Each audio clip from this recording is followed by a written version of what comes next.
Multiplication of integers. So ಇವತ್ತು ಏನೇನು ಕಲ್ತಿದ್ದೀವಿ ಅದ್ರ ಬಗ್ಗೆ ನಾವು ಇವತ್ತು ಈಗ ರೀಕ್ಯಾಪ್ ಮಾಡೋಣ. ಸೊ ಇವತ್ತೇನು ಕಲ್ತಿದ್ವಿ? Multiplication of integers. ಸೊ ಅದಕ್ಕಿಂತ ಮುಂಚೆ ವಾಟ್ ಈಸ್ ಮಲ್ಟಿಪ್ಲಿಕೇಶನ್ ಅನ್ನೋದನ್ನು ನಾವು ಮೊದಲು ತಿಳ್ಕೊಳ್ಳೋಣ. ಸೊ ಇಲ್ಲಿ ಕನ್ಸಿಡರ್ ಅಡಿಷನನ್ನು ನಾನು ಇಲ್ಲಿ ಕನ್ಸಿಡರ್ ಮಾಡೋಣ. ಸೊ ಏನಿದು 3 + 3 + 3 + 3 + 3 4 ಟೈಮ್ಸ್ ನಾನು ಏನು ಮಾಡ್ತಾಯಿದ್ದೀನಿ, ಆ್ಯಡ್ ಮಾಡ್ತಾಯಿದ್ದೀನಿ. ಸೊ ಏನು ಬರುತ್ತೆ ಆನ್ಸರು?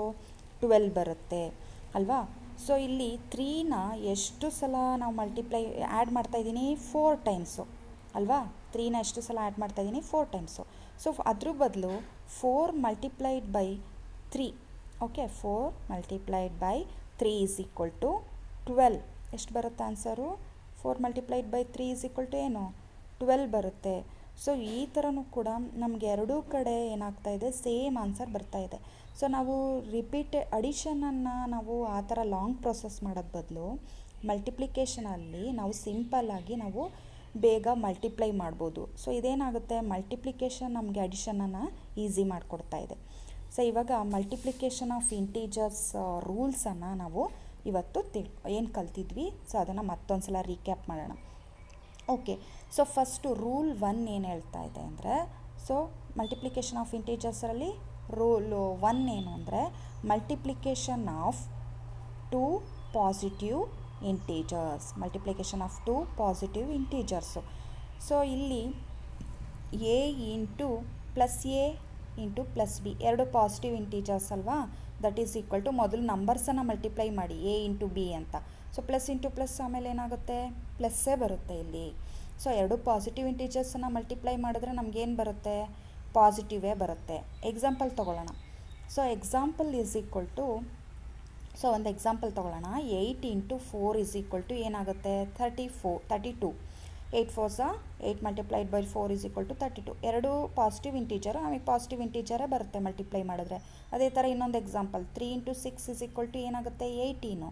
2 ಪಾಸಿಟಿವ್ ಇಂಟೀಜರು, ಆನ್ಸರ್ ಕೂಡ ಪಾಸಿಟಿವ್ ಇಂಟೀಜರೇ ಬರುತ್ತೆ. 2 ಪಾಸಿಟಿವ್ ಇಂಟೀಜರ್ನ ಮಲ್ಟಿಪ್ಲೈ ಮಾಡಿದ್ರೆ ಪಾಸಿಟಿವ್ ಇಂಟೀಜರ್ ಬರುತ್ತೆ. ಇನ್ನೊಂದು ಎಕ್ಸಾಂಪಲ್ಲು, ಸೊ 7 × 8 ಸೊ ಏನಾಗುತ್ತೆ? 56. 2 positive integer 7, 8, so 56 positive integer ಬರುತ್ತೆ. ರೂಲ್ 2 ನೋಡೋಣ. Multiplication of 2 negative integers. So 2 negative ಇಂಟೀಜರ್ಸನ್ನು ಇಲ್ಲಿ ಮಲ್ಟಿಪ್ಲೈ ಮಾಡೋಣ. -a × -b = ಮೊದಲು ನಂಬರ್ಸನ್ನು ಮಲ್ಟಿಪ್ಲೈ ಮಾಡಿ a × b. Minus into minus ಏನಾಗುತ್ತೆ? ಸೊ ಪ್ಲಸ್ ಆಗುತ್ತೆ ಅಲ್ವಾ? ಸೊ 2 ನೆಗೆಟಿವ್ ಇಂಟೀಜರ್ಸನ್ನು ನಾವು ಮಲ್ಟಿಪ್ಲೈ ಮಾಡಿದ್ರೆ ಪ್ಲಸ್ ಬರುತ್ತೆ. ಎಕ್ಸಾಂಪಲ್ಲು ತಗೊಳ್ಳೋಣ. -8 × -4 2 ಏನಾಗುತ್ತೆ? Negative integers. 8 × 4 = 32. Minus into minus ಇಲ್ಲಿ ಏನಾಗುತ್ತೆ? ಪ್ಲಸ್ ಬರುತ್ತೆ. So next another example. So ಇನ್ನೊಂದು ಎಕ್ಸಾಂಪಲ್ ತೊಗೊಳ್ಳೋಣ. ಸೊ ಇನ್ನೊಂದು example -3 × -6. So -3 - 6, so you get 18 positive. Minus plus. ಅರ್ಥ ಆಯ್ತಾ? ಒಂದೇ ಚಿಹ್ನೆ ಇತ್ತಂದರೆ ಪ್ಲಸ್ಸೇ ಬರುತ್ತೆ. -7 ಇಂಟು, ಹಾಗೆ ನೋಡಿ ಇನ್ನೊಂದು ಎಕ್ಸಾಂಪಲು -8. -7 × -8 = 56 ಪಾಸಿಟಿವ್ ನಂಬರೇ ಬರುತ್ತೆ. ಈ ಕಡೆ ಸೈಡ್ ನೋಡಿ 2 ಪ್ಲಸ್ ಇದೆ, ನಮಗೆ ಪಾಸಿಟಿವ್ ಇಂಟೀಜರ್. ಈ ಕಡೆ ನೋಡಿ 2 ಮೈನಸ್ ಇದೆ, ಪಾಸಿಟಿವ್ ಇಂಟೀಜರ್ ಬರುತ್ತೆ. 2 ಪ್ಲಸ್ಸು 2 ಮೈನಸ್ಸು ನಾವು ಮಲ್ಟಿಪ್ಲೈ ಮಾಡಿದ್ರೆ ನಮಗೆ ಪಾಸಿಟಿವ್ ಇಂಟೀಜರೇ ಬರ್ತಾ ಇದೆ. ಸೊ ಅದಕ್ಕೆ ಸೇಮ್ ನಂಬರ್ಸ್ ತೊಗೊಂಡಿದ್ದೀನಿ. ಅರ್ಥ ಆಗ್ತಿದೆಯಾ? ಸೊ ನೆಕ್ಸ್ಟು ಈಗ ರೂಲ್ 3 ನೋಡೋಣ. ಸೊ ರೂಲ್ 3 ಏನು? So multiplication of A positive integer and A negative integer. ಅರ್ಥ ಆಗ್ತಿದೆಯಾ? ಒಂದು ಪಾಸಿಟಿವ್ ಇಂಟೀಜರು ಮತ್ತು ಒಂದು ನೆಗೆಟಿವ್ ಇಂಟೀಜರನ್ನು ತಗೊಳ್ಳೋಣ. So a × -b that is equal to ಇನ್ನೊಂದು -a × b that is equal to ನಮಗೆ a × b ಮೊದಲು ಮಲ್ಟಿಪ್ಲೈ ಮಾಡಿ ಕೊಟ್ಟಿರೋಂಥ ನಂಬರ್ಸನ್ನು ಇಲ್ಲಿ ನೆಗೆಟಿವ್ ಇಂಟೀಜರು ಒಂದೇ ಒಂದು ಕೊಟ್ಟಿದ್ದಾರೆ. ಸೊ ಒಂದಿದ್ದಾಗ, ಒಂದು ಪಾಸಿಟಿವ್ ಒಂದು ನೆಗೆಟಿವ್ ಇದ್ದಾಗ ನಮಗೆ ನೆಗೆಟಿವ್ ಬರುತ್ತೆ. ಬೇರೆ ಬೇರೆ ಚಿಹ್ನೆಗಳಿದ್ದರೆ ನೆಗೆಟಿವ್ ಬರುತ್ತೆ ಮಲ್ಟಿಪ್ಲೈ ಮಾಡಿದಾಗ. Example -8 × 4 that is equal to 8 × 4 = ಏನು? 32. -32 ಬರುತ್ತೆ. ಯಾಕೆಂದರೆ ಒಂದು ಮೈನಸ್ಸು ಒಂದು ಪ್ಲಸ್ಸು, ಒಂದು ಮೈನಸ್ಸು ಪ್ಲಸ್ ಮಲ್ಟಿಪ್ಲೈ ಮಾಡಿದ್ರೆ ಮೈನಸ್ ಬರುತ್ತೆ. ಸೊ 3 × -6 = 3 6 18 ಮೈನಸ್ ಬರುತ್ತೆ. ಒಂದು ಪ್ಲಸ್ಸು ಒಂದು ಮೈನಸ್ಸನ್ನು ಮಲ್ಟಿಪ್ಲೈ ಮಾಡಿದ್ರೆ ನಮಗೆ ಮೈನಸ್ಸೇ ಬರುತ್ತೆ. ಸೊ ಇನ್ನೊಂದು ಎಕ್ಸಾಂಪಲ್ಲು -7 ಇಂಟು 8. ಸೊ -56 ಬರುತ್ತೆ. ಒಂದು ಮೈನಸ್ಸು ಒಂದು ಪ್ಲಸ್ಸು ಮಲ್ಟಿಪ್ಲೈ ಮಾಡಿದಾಗ ಏನು ಬಂತು, ನೆಗೆಟಿವ್ ಇಂಟೀಜರ್ ಬಂತು -56. ಒಂದು ಪಾಸಿಟಿವ್ ಇಂಟೀಜರು 8, ಅದೇ ಥರ ನೆಗೆಟಿವ್ ಇಂಟೀಜರ್ -7. ಸೊ ಎರಡೂ ಒಂದು ಪಾಸಿಟಿವ್ ಒಂದು ನೆಗೆಟಿವ್ ಇಂಟೀಜರನ್ನು ಮಲ್ಟಿಪ್ಲೈ ಮಾಡಿದ್ರೆ ನಮಗೇನು ಬಂತು, ನೆಗೆಟಿವ್ ಇಂಟೀಜರೇ ಬರ್ತಾ ಇದೆ. ಅರ್ಥ ಆಯ್ತಾ? ಸೊ ಈ ಥರ ನೀವು ರೂಲ್ಸನ್ನು ಕರೆಕ್ಟಾಗಿ ತಿಳ್ಕೊಂಡು ಮಾಡಿದ್ರೆ ಕರೆಕ್ಟಾಗಿ ಮಾಡ್ತೀರಾ. ಸೊ ನೆಕ್ಸ್ಟು ರೂಲ್ಸನ್ನು ನೋಡೋಣ. Multiplication of integer rules. Plus into plus is equal to ಏನಾಗುತ್ತೆ, ಪ್ಲಸ್ಸು. ಎರಡು ಸೇಮ್ ಚಿಹ್ನೆ, ಪ್ಲಸ್ ಪ್ಲಸ್ಸು ಪ್ಲಸ್ ಬರುತ್ತೆ. Minus into minus is equal to plus. Minus minus ಅನ್ನೋದು ಕೂಡ ಒಂದೇ ಥರ ಚಿಹ್ನೆ, ಸೊ ಪ್ಲಸ್ಸೇ ಬರುತ್ತೆ ಮಲ್ಟಿಪ್ಲೈ ಮಾಡಿದ್ರೆ. ಒಂದು ಪ್ಲಸ್ಸು ಒಂದು ಮೈನಸ್ಸು, ಅಥವಾ ಮೈನಸ್ಸು ಒಂದು ಪ್ಲಸ್ ತೊಗೊಂಡಾಗ ನಮಗೆ ನೆಗೆಟಿವ್ ಬರುತ್ತೆ ಎರಡೂ ಮಲ್ಟಿಪ್ಲೈ ಮಾಡಿದಾಗ. ಸೊ ಇವಾಗ ರೂಲ್ ಮಲ್ಟಿಪ್ಲಿಕೇಶನ್ ಆಫ್ ಇಂಟೀಜರ್ಸಲ್ಲಿ ರೂಲ್ 4 ನೋಡೋಣ. So multiplication of 3 or more integers. ಇವಾಗ ಇಲ್ಲಿವರೆಗೆ ನಾವು 2 ಇಂಟೀಜರ್ಸನ್ನು ಮಲ್ಟಿಪ್ಲೈ ಮಾಡಿದ್ವಿ. ಇವಾಗ 3 ಅಥವಾ 3ಕ್ಕಿಂತ ಹೆಚ್ಚು ಇಂಟೀಜರ್ಸ್ ಕೊಟ್ಟರೆ ಹೇಗೆ ಮಲ್ಟಿಪ್ಲೈ ಮಾಡೋದು ನೋಡೋಣ. a into b into minus c, ಇದು ಜನರಲ್ಲಾಗಿ ನಾನು ಹೇಳ್ತಾ ಇರೋದು. ಮೊದಲು ನಂಬರ್ಸನ್ನು ಮಲ್ಟಿಪ್ಲೈ ಮಾಡ್ಕೊಂಬಿಡಿ, a into b into c numbers. So ಇಲ್ಲಿ ಒಂದೇ ಒಂದು ನಂಬರು ನೆಗೆಟಿವ್ ಇಂಟೀಜರ್ ಇದೆ, ಒಂದೇ ಒಂದು ಸಲ ಇದೆ ನೆಗೆಟಿವ್ ಇಂಟೀಜರು. ಸೊ 1 ಅನ್ನೋದು ಏನಿದು, ಆಡ್ ನಂಬರ್ ಅಲ್ವಾ? ಆಡ್ ನಂಬರ್ ಇದ್ದರೆ ನಮಗಿಲ್ಲಿ ಮಲ್ಟಿಪ್ಲೈ ಮಾಡಿದಾಗ ನೆಗೆಟಿವ್ ಬರುತ್ತೆ. Okay, will go with the example. So ಒಂದು ಎಕ್ಸಾಂಪಲ್ ಜೊತೆಗೆ ಹೋಗೋಣ. 3 into -2 into 5. So that is equal to ಏನಾಗುತ್ತೆ, ಫಸ್ಟು ಮೈನಸ್ ಆಫ್ ಬ್ರ್ಯಾಕೆಟಲ್ಲಿ 3 into 2 into 5. So minus of 3 into 2 ಏನಾಗುತ್ತೆ, 3 into 2 6 into 5. So that is equal to minus of 6 into 5 is 30. So ನೋಡಿ, ಒಂದು add number ಇದ್ದಾಗ ನಿಮಗೆ negative number ಆಗುತ್ತೆ. ಈ ಕಡೆ ನೋಡಿ, right side a into minus b into minus c that is equal to 2. ಎರಡು ನೆಗೆಟಿವ್ ಇಂಟೀಜರ್ಸ್, ಒಂದು ಮೈನಸ್ ಬಿ ಒಂದು ಮೈನಸ್ ಸಿ, ಎರಡಲ್ವಾ, ಎರಡು ನೆಗೆಟಿವ್ ಇಂಟೀಜರ್ ಇದೆ, ಈವನ್ ನಂಬರ್ ಅದು. ಆವಾಗ ನಮಗೆ ಪಾಸಿಟಿವ್ ಬರುತ್ತೆ. ಎಕ್ಸಾಂಪಲ್ ನೋಡೋಣ. ಸೊ ಎಕ್ಸಾಂಪಲ್ ಏನು, 3 ಇಂಟು -2 ಇಂಟು -5 ಅಲ್ವಾ? ಸೊ ಇಷ್ಟನ್ನು ಮಲ್ಟಿಪ್ಲೈ ಮಾಡಿದ್ರೆ ನಮಗೆ ಪಾಸಿಟಿವ್ ಬರುತ್ತೆ. ಯಾಕೆಂದರೆ ಎರಡು ನೆಗೆಟಿವ್ ಇಂಟೀಜರ್ ಇದೆ, -2 -5 ಎರಡು negative integers. 3 into 2 into 5. So plus 3 into 2 is equal to 6. ಮೊದಲು ಎರಡು ನಂಬರನ್ನ ಮಲ್ಟಿಪ್ಲೈ ಮಾಡಿರಿ, ಇಂಟು ನೆಕ್ಸ್ಟ್ ಮೂರನೇ ನಂಬರಿಗೆ ಮಲ್ಟಿಪ್ಲೈ ಮಾಡೋಣ. So 6 into 5 is equal to 30. So ಇಲ್ಲಿ ಈ ಕಡೆ side left side odd number ಒಂದೇ, ನೆಗೆಟಿವ್ ನಂಬರ್ಸು ಒಂದೇ ಒಂದಿದೆ, ಅದು ಆಡ್ ನಂಬರು. ಈ ಕಡೆ ನೆಗೆಟಿವ್ ನಂಬರ್ಸ್ 2 ಇದೆ, ಈವನ್ ನಂಬರು. ಸೊ ಪಾಸಿಟಿವ್ ಬರುತ್ತೆ. ಅರ್ಥ ಆಯ್ತಾ? ಸೊ ಇನ್ನೊಂದು ಎಕ್ಸಾಂಪಲ್ ಹೋಗೋಣ. So multiply -14 into -1 into -3. ಇಲ್ಲಿ ಎಷ್ಟು ನೆಗೆಟಿವ್ ಇಂಟೀಜರ್ಸ್ ಇದೆ, ಮೊದಲು ನಂಬರನ್ನು ಮಲ್ಟಿಪ್ಲೈ ಮಾಡ್ಕೊಂಬಿಡೋಣ.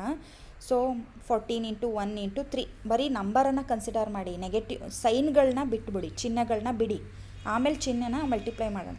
ಸೊ ಇಲ್ಲಿ ಎಷ್ಟು 3 ನೆಗೆಟಿವ್ ಇಂಟೀಜರ್ಸ್ ಇದೆ, 3 ನೆಗೆಟಿವ್ ಇಂಟೀಜರ್. 3 ಅನ್ನೋದೇನು, odd number. So odd number ಇದ್ದಾಗ ನಮಗೇನು ಬರುತ್ತೆ, ನೆಗೆಟಿವ್ ಬರುತ್ತೆ. ಚಿಹ್ನೆ ಈ ಕಡೆ ಏನು ಬರುತ್ತೆ, ಮಲ್ಟಿಪ್ಲೈ ಮಾಡಿದಾಗ ನೆಗೆಟಿವ್ ಬರುತ್ತೆ. ಸೊ -42 ಬರುತ್ತೆ. 14 ಇಂಟು 1 ಇಂಟು 3 ಮಾಡಿದಾಗ -42. ಯಾಕೆಂದರೆ 3 ನೆಗೆಟಿವ್ ಇಂಟೀಜರ್ಸ್ ಕೊಟ್ಟಿದ್ದಾಗ ನಮಗೆ ನೆಗೆಟಿವ್ ಬರುತ್ತೆ. ಸೊ ಅದೇ ಥರ ಮತ್ತೊಂದು ಎಕ್ಸಾಂಪಲ್ ನೋಡೋಣ. So multiply -1 into -1 into -1 into -1 into -1 into -1. ಎಷ್ಟು ಸಲ ತೊಗೊಂಡಿದ್ದೀನಿ, 6 ಟೈಮ್ಸ್ ತೊಗೊಂಡಿದ್ದೀನಿ. ಸೊ ನೆಗೆಟಿವ್ ಇಂಟೀಜರ್ಸು ಎಷ್ಟು ಸಲ ಇದೆ, 6 ಟೈಮ್ಸ್ ಇದೆ. ಸೊ 1 ಇಂಟು 1 ಇಂಟು 1 ನಾವು ಮೊದಲು ಹೆಂಗೆ ಮಾಡ್ತೀವಿ, ಫಸ್ಟ್ ನಂಬರ್ಸನ್ನು ಮಾತ್ರ ಕನ್ಸಿಡರ್ ಮಾಡೋಣ, ಮಲ್ಟಿಪ್ಲೈ ಮಾಡ್ಕೊಂಬಿಡೋಣ ಬ್ರ್ಯಾಕೆಟ್ ಒಳಗಡೆ. 1 ಇಂಟು 1 ಇಂಟು 1 ಎಷ್ಟು ಸಲ, 6 ಟೈಮ್ಸು. 1ಅನ್ನು 6 ಟೈಮ್ಸ್ ಮಲ್ಟಿಪ್ಲೈ ಮಾಡಿದ್ರೆ ನಮಗೆ 1 ಬರುತ್ತೆ. ಸೊ ಎಷ್ಟು ನೆಗೆಟಿವ್ ಇಂಟೀಜರ್ಸ್ ಇದೆ, 1 2 3 4 5 6. ಮೈನಸ್ ಅನ್ನೋದು ಎಷ್ಟು ಸಲ ಇದೆ, 6 ಅನ್ನೋದು ಇವನ್ ನಂಬರು. ಇವನ್ ನಂಬರ್ ಇದ್ದಾಗ ನಮಗೆ ಆನ್ಸರಲ್ಲಿ ಪಾಸಿಟಿವ್ ಬರುತ್ತೆ. So you get +1. ಸೊ ಇಲ್ಲಿ ನಾವು ಜನರಲ್ಲಾಗಿ ಹೇಳಬೇಕು ಅಂತ ಅಂದರೆ ನಮಗೆ ಇವನ್ ಟೈಮ್ಸು -1 -2 ಇವೆಲ್ಲ ಏನು ಈವನ್ ನಂಬರ್ ಆಗಿದ್ದರೆ, ನೆಗೆಟಿವ್ ನಂಬರ್ಸು 2 4 6 8 ಸೊ ಆನ್ ಆ ಥರ ಇದ್ದಾಗ ನಮ್ಗೆ ಯಾವಾಗಲೂ ರಿಸಲ್ಟು +1 ಬರುತ್ತೆ ನೋಡಿ. 6 ಟೈಮ್ಸ್ ಇದೆ. ಸೊ ಅದೇ ಥರ ಆಡ್ ನಂಬರ್ಸ್ ಇದ್ದರೆ ನಮಗೆ ಯಾವಾಗಲೂ -1 ಬರುತ್ತೆ. ಆಡ್ ನಂಬರ್ಸು ಏನು ನೆಗೆಟಿವ್ ನಂಬರ್ಸು 1 3 5 ಇಷ್ಟೇ ಇದ್ದರೆ, 1 ಇದ್ದರೆ 3 ಇದ್ದರೆ 5 ಇದ್ದರೆ ನೆಗೆಟಿವ್ ನಂಬರ್ಸು, ಅದನ್ನು ಮಲ್ಟಿಪ್ಲೈ ಮಾಡಿದ್ರೆ ನಮಗೆ -1 ಬರುತ್ತೆ. ಸೊ ಇದು ಜನರಲ್ಲಾಗಿ ಹೇಳೋದು. ಸೊ ಒಂದು ಎಕ್ಸಾಂಪಲನ್ನು ಇಲ್ಲಿ ನೋಡೋಣ. ಸೊ ಏನಿದೆ ಒಂದು example, in a class test +4 marks are given for every correct answer and -2 marks are given for every incorrect answer. So ಎಲ್ಲ no marks are given for not attempting any question. So attempt ಮಾಡಿಲ್ಲ ಅಂದರೆ 0 marks. ಹಾಗೆ a student attempted 21 questions correctly, 21 ಕ್ವಶನನ್ನು ಕರೆಕ್ಟಾಗಿ answer ಮಾಡಿದ್ದಾನೆ student. And 4 questions incorrectly, 4 question ಇನ್ಕರೆಕ್ಟಾಗಿ answer ಮಾಡಿದ್ದಾನೆ. Find the total score of the student. ಈಗ total ಸ್ಕೋರನ್ನು ಸ್ಟೂಡೆಂಟಿಂದು ಕಂಡುಹಿಡಿಬೇಕು. ಸೊ ಏನಿದೆ ಟೋಟಲ್ ಸ್ಕೋರು, ಫಸ್ಟು ಎಷ್ಟು ಪಾಸಿಟಿವ್ ಅಂದರೆ 4 ಮಾರ್ಕ್ಸ್ ಕೊಡ್ತಾರೆ ಒಂದೊಂದು ಕರೆಕ್ಟ್ ಆನ್ಸರ್ಗೆ. ಮಾರ್ಕ್ಸ್ ಫಾರ್ ಕರೆಕ್ಟ್ ಆನ್ಸರ್ ಎಷ್ಟು 4 +4. ಅದೇ ಥರ marks for incorrect answer, second line ನೋಡ್ತಾ ಇದ್ದೀರಾ, ಮಾರ್ಕ್ಸ್ ಫಾರ್ ಇನ್ಕರೆಕ್ಟ್ ಆನ್ಸರು -2 ಬರುತ್ತೆ. So next marks for incorrect answer -2. ಅದೇ ಥರ no marks are given for not attempting question. So ಅದಕ್ಕೆ 0, ಅಟೆಂಪ್ಟ್ ಮಾಡಿಲ್ಲ ಅಂದರೆ 0 ಮಾರ್ಕ್ಸು ಆ ಕ್ವಶನ್ ಅಟೆಂಪ್ಟ್ ಮಾಡಿಲ್ಲ ಅಂದರೆ. ಸೊ ಇಷ್ಟು ಸ್ಟೂಡೆಂಟ್ ಅಟೆಂಪ್ಟ್ ಮಾಡಿರೋದು ಎಷ್ಟು question, correct answer 21. Number of correct answer 21 ಕೊಟ್ಟಿದ್ದಾನೆ. ಅದೇ ಥರ ಇನ್ಕರೆಕ್ಟ್ ಆನ್ಸರ್ ಎಷ್ಟು ಕೊಟ್ಟಿದ್ದಾನೆ 4. So number of incorrect answer is equal to 4. Total marks, total score find out ಮಾಡಬೇಕು. Find the total score of the student. Total score is equal to question mark. ನೋಡೋಣ solution, ನೋಡೋಣ ಯಾವ ಥರ ಏನು ಬರುತ್ತೆ ಅಂಥೇಳಿ. ಸೊ ನಮಗೆ ಇಲ್ಲಿ ಟೋಟಲ್ ಸ್ಕೋರನ್ನು ಕಂಡುಹಿಡಿಯೋದಕ್ಕೆ total score is equal to ನಾವೇನು ಮಾಡಬೇಕು ಅಂದರೆ marks from all correct answer plus marks from all incorrect answers. Okay, marks from all correct answer plus marks from all incorrect answer plus marks from not attempting the questions. ಇಷ್ಟನ್ನು ನಾವು add ಮಾಡಿದ್ರೆ ನಮಗೆ total score ಬರುತ್ತೆ. Total ಅಂದರೆ add ಮಾಡಬೇಕಲ್ವಾ. Marks from all correct answer ಮೊದಲು check ಮಾಡ್ಕೊಳ್ಳೋಣ. Marks from all correct answer ಎಷ್ಟು, ನಂಬರ್ ಆಫ್ ಕರೆಕ್ಟ್ ಆನ್ಸರ್ ಎಷ್ಟು ಕೊಟ್ಟಿದ್ದಾನೆ 21 ಕರೆಕ್ಟ್ ಆನ್ಸರ್ ಕೊಟ್ಟಿದ್ದಾನೆ, into marks for each correct answer. ಒಂದೊಂದು ಕರೆಕ್ಟ್ ಆನ್ಸರ್ಗೆ 4, 21 × 4 ಎಷ್ಟಾಯಿತು 84. 84ಅನ್ನು ನಾವೇನು ಮಾಡೋಣ ಇಲ್ಲಿ ಫಸ್ಟ್ ಬರ್ಕೊಳ್ಳೋಣ, marks from all correct answer ಕೆಳಗಡೆ, ಪ್ಲಸ್ಸು ಇನ್ನೊಂದೇನು marks from all incorrect answer check ಮಾಡೋಣ. So marks from all incorrect answer ಏನು ಮಾಡಬೇಕು ಅಂದರೆ ನಂಬರ್ ಆಫ್ ಇನ್ಕರೆಕ್ಟ್ ಆನ್ಸರ್ ಎಷ್ಟು 4 ಕೊಟ್ಟಿದ್ದಾರೆ, into marks for each incorrect answer into -2. Marks for each incorrect answer -2. 4 × -2 is equal to -8. -8ಅನ್ನು marks from all incorrect answer ಬರೆಯೋಣ. ಅದೇ ಥರ marks from not attempting question ಕಂಡುಹಿಡಿಯೋಣ. ಸೊ ಇಲ್ಲಿ marks number of questions not attempted into marks for each not attempted question. So ಇವೆರಡೂ multiply ಮಾಡಬೇಕು. ನಮಗೆ ಕೊಟ್ಟಿದ್ದಾರೆ ಕ್ವಶನಲ್ಲಿ ಮಾರ್ಕ್ಸ್ ನಾಟ್ ಅಟೆಂಪ್ಟೆಡು ಕೊಟ್ಟಿಲ್ಲ, ಅದಕ್ಕೆ ಕ್ವಶನ್ ಮಾರ್ಕ್ ಹಾಕ್ಕೊಳ್ತಾ ಇದ್ದೀನಿ. Into marks for not attempted question ಏನು ಇಲ್ಲಿ ಇಂಟು 0. ಕ್ವಶನ್ ಅಟೆಂಡ್ ಮಾಡಿಲ್ಲ ಅಂದರೆ 0 ಬರುತ್ತೆ, ಬಟ್ ಕ್ವಶನಲ್ಲಿ ಎಷ್ಟು ಅಟೆಂಪ್ಟ್ ಮಾಡಿಲ್ಲ ಅನ್ನೋದು ನಂಬರನ್ನು ಕೊಟ್ಟಿಲ್ಲ. ಸೊ ಬರೀ ಕರೆಕ್ಟ್ ಆನ್ಸರ್. ಸೊ ಈ 0 question mark into 0. Any number, ಇಲ್ಲಿ ಯಾವುದಾದ್ರು ನಂಬರ್ ಇರಲಿ, ಅಟೆಂಪ್ಟ್ ಮಾಡಿಲ್ಲ ಅಂತಂದರೆ ಯಾವುದೇ ನಂಬರು 0ಇಂದ ಮಲ್ಟಿಪ್ಲೈ ಮಾಡಿದ್ರೆ ನಮಗೆ 0 ಬರುತ್ತೆ. So marks from not attempting the question ಇಲ್ಲಿ ಇದೆ 0. ಸೊ ಇವಾಗ 84 -8 ಪ್ಲಸ್ 0 ಇವಿಷ್ಟೂ ಆ್ಯಡ್ ಮಾಡೋಣ. 84 plus -8 plus 0. Okay, next that is equal to 84 okay plus -8. 0ನ ಬಿಟ್ಬಿಡೋಣ. ಸೊ ಅದು ಆ್ಯಡ್ ಮಾಡಿದ್ರು ಸೇಮ್ ಬರುತ್ತೆ ಅದಕ್ಕೆ. ಸೊ ಇಲ್ಲಿ ಸ್ಮಾಲರ್ ನಂಬರು -8 ಅಲ್ವಾ. ಸೊ ಬಿಗ್ಗರ್ ನಂಬರು ಏನಿದೆ ಈ ಕಡೆ side left side 84. So bigger ನಂಬರಿಂದ ಸ್ಮಾಲರ್ ನಂಬರನ್ನು ಮೈನಸ್ ಮಾಡೋಣ. 84 - 8 ದಟ್ ಈಸ್ ಈಕ್ವಲ್ ಟು ಇಲ್ಲಿ ನಮಗೆ ಪಾಸಿಟಿವ್ ನಂಬರು ಬಿಗ್ಗರ್ ನಂಬರ್ ಮುಂದೆ ಪಾಸಿಟಿವ್ ಚಿಹ್ನೆ ಇದೆ. ಸೊ ನಮಗೆ ಆನ್ಸರು +76 ಬರುತ್ತೆ. ಟೋಟಲ್ ಸ್ಕೋರ್ ಎಷ್ಟು +76. ಯಾಕೆ ಪ್ಲಸ್ ಇಟ್ಟೆ? ಬಿಗ್ಗರ್ ನಂಬರ್ ಮುಂದೆ ಪ್ಲಸ್ ಇದೆ, ಒಂದು ಪ್ಲಸ್ಸು ಮೈನಸ್ ಇರೋದಕ್ಕೆ ಕಳೆದಿದ್ದೀನಿ. +76 marks. Total score is equal to +76 marks. Understood? Thank you student.